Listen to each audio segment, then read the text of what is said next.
What's going on, sports card hobby family? We are back again. It is another day. It is another sports card video. In this video, you will learn how not to travel. Traveling happens when you move with the ball without... Today we're going to talk about serial numbered cards. Have we been getting this all wrong? Are we looking at this the wrong way? And also, today is the last Sunday for 4 or 5 months where we will not have NFL football. You know me, I'm extremely excited for the season. And my New Orleans Saints march to Super Bowl victory in February. Woo!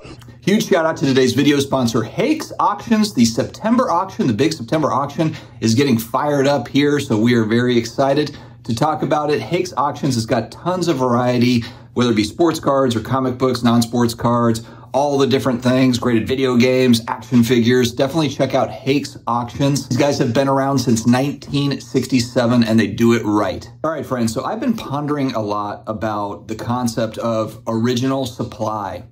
And again, because I collect a variety of different things, and a lot of it is mass-produced stuff from the 80s, whether it be Masters of the Universe action figures or it's video games or whatever it is, a lot of these things were mass produced, and sports cards are really no different with that. Going all the way back even to the 50s, they were mass produced. It just boils down to what survived and so forth. But we're going to get into that a little bit later as far as kind of the stuff that came before. First, we're going to start with modern cards, serial numbered cards. So a YouTube channel, Simon466 Cards, did a great video comparing basketball, Prism, and Flawless over the years and how many different parallels they've added over the years. And surprise, surprise, it's gone up considerably.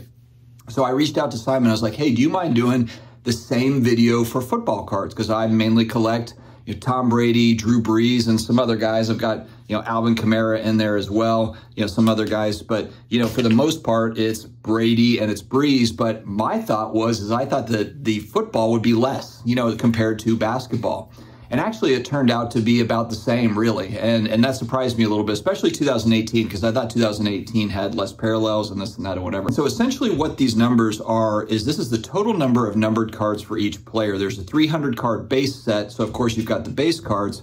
But if we look at football for 2018, there's 1,145 cards, serial numbered cards for each player. Now, that's not including also like red prisms and green prisms and red, white, and blue prism that come in retail products. So those are non-numbered cards. So just the numbered versions, 1,145 for 18, 2019, 1,063, 2020, it starts really kind of moving up, 1,467, 2021, 1,759, and then the 2022 product, don't have the numbers there, but assume it's probably at least what it was in 2021, maybe higher. So it's interesting how the number of parallels, the numbered parallels is going up over time.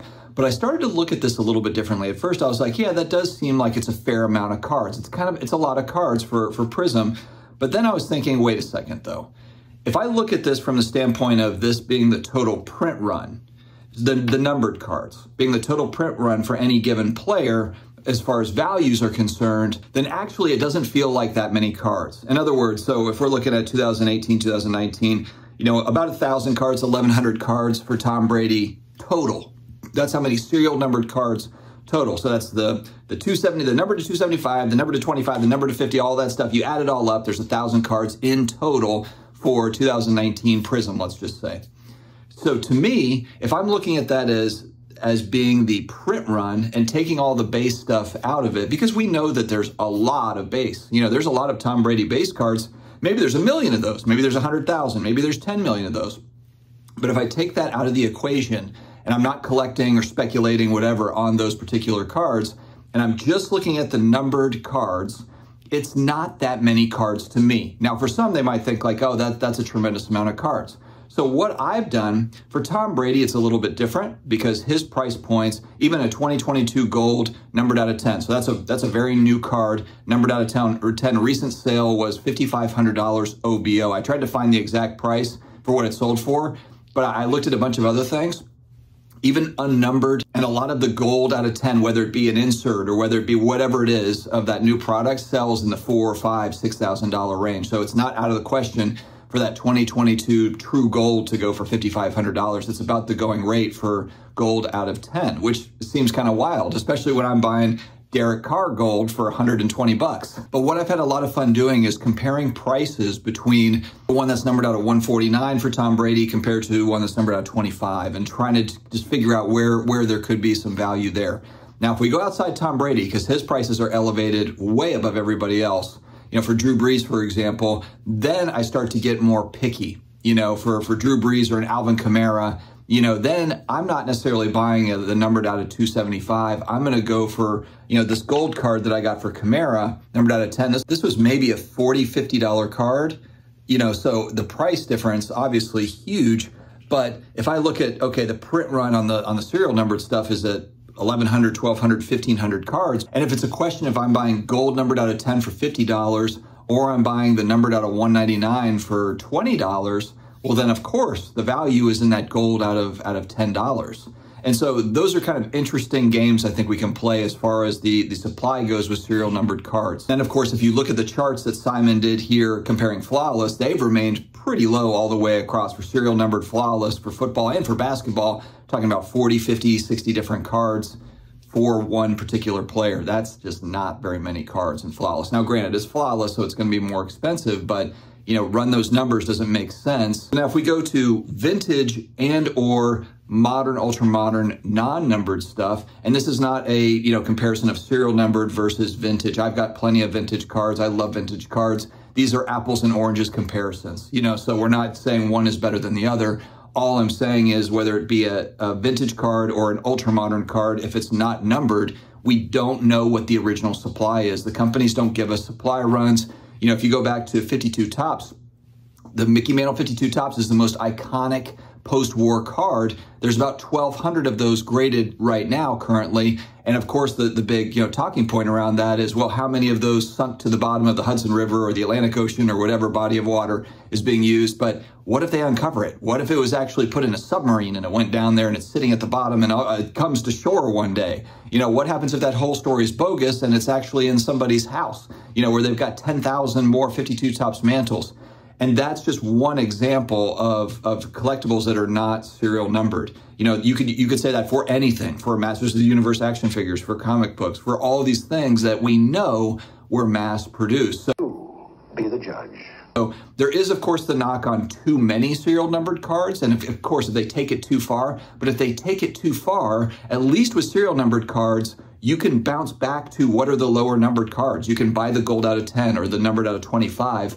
At least you know what that print run is. You know the original supply. Now, some might say there's even a more nuanced argument to that of like, hey, we've got one of ones, so many one of ones, and then we've also got these backdoor one of ones that are not numbered or whatever coming from the manufacturer, that squeak out. So it's not a perfect science, folks. But again, I think defending serial numbered cards, I like the idea that I know how many of them were made.